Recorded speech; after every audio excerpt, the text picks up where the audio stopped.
দিকে নজর রাখতে হচ্ছে, কারণ তিস্তার জলে বানভাসী মালবাজারের টোটগাঁও গ্রাম সিকিমের নাগারে বৃষ্টির জেরে বিপদ সীমার ওপর দিয়ে বইছে তিস্তা। এই মুহূর্তে কি পরিস্থিতি লাইভ আমরা জানার চেষ্টা করব আমাদের প্রতিনিধি রনি চৌধুরীর কাছ থেকে। রনি,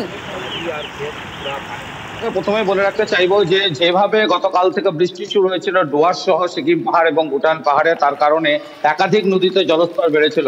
আর সেই কারণেই প্রথমে বলে রাখতে চাইবো মালবাজারের ওয়াসাবাড়ি এলাকায় লিস নদীর বাঁধ ভেঙে রীতিমতো প্লাবিত হয় এই এলাকা এবং সেখানে প্রায় বহু বাড়ি জলমগ্ন হয়ে পড়ে। তবে দিনভর সেখানে কাজ করার পর অস্থায়ী একটি বাঁধ দেওয়া হয়েছে, যার কারণে সেখানে কিন্তু এখন জল ঢোকা বন্ধ হয়েছে। মালবাজারে লিস নদীর পার্শ্ববর্তী এলাকা এখন অনেকটাই বিপদমুক্ত, তবে স্থায়ী বাঁধ এখনো তৈরি হয়নি। তবে সব থেকে বড় চিন্তার বিষয় হয়ে দাঁড়িয়েছে মালবাজারের বাগড়াকোট গ্রাম পঞ্চায়েতের টোটগাঁও, যেই গ্রাম কিন্তু এখন রীতিমতো বিপদের মুখে, কারণ তিস্তার জল উপচে গ্রামে ঢুকতে শুরু করেছে। এক হাঁটুর উপরে জল, কোথাও বা এক কোমর জল পেরিয়ে মানুষকে যাতায়াত করতে হচ্ছে, যার কারণে আতঙ্কে এলাকা ছেড়ে মানুষ সরে যেতে শুরু করছে। এখন ডুয়ার্সে বৃষ্টি নেই, এবং তবে সিকিম পাহাড়ে যেহেতু মাঝে মধ্যেই ভারী বৃষ্টি হচ্ছে, তার কারণে তিস্তার জলস্তর বাড়তে শুরু করেছে। বুঝতে পারলাম রনি, তুমি নজর রাখো, অবশ্যই পরবর্তীতে তোমার থেকে আপডেট নেব আমরা। কিন্তু অন্যদিকে জোড়া ঘূর্ণাবর্তের বৃষ্টি বাড়বে দক্ষিণবঙ্গে। আজকে কালকে কিছু জেলায় ভারী বৃষ্টির পূর্বাভাস রয়েছে।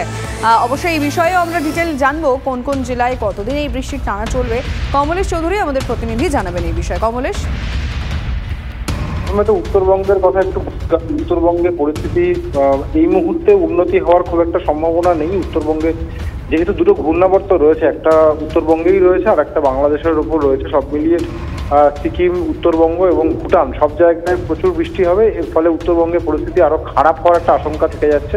দক্ষিণবঙ্গে বৃষ্টি হচ্ছিল না, দক্ষিণবঙ্গে বৃষ্টি শুরু হয়েছে এবং এই বৃষ্টি আজ এবং কাল বাড়তে পারে। কিছু জেলা, বিশেষ করে উত্তর দক্ষিণ 24 পরগনা, মুর্শিদাবাদ, নদিয়া, বীরভূম, এই জেলাগুলোতে আজ এবং কাল বিক্ষিপ্তভাবে ভারী বৃষ্টির সম্ভাবনা। কলকাতা সহ দক্ষিণবঙ্গের অন্য জেলাগুলোতে হালকা থেকে মাঝারি বৃষ্টি হবে। যেহেতু ঘাটতি অনেকটাই এবং চাষের জমি শুকনো রয়েছে, ফলে এই বৃষ্টিটা চাষিদের কাছে খুব নিশ্চয়ই একটা বড় সুখবর। একদম একদম, অনেক ধন্যবাদ কমলেশ।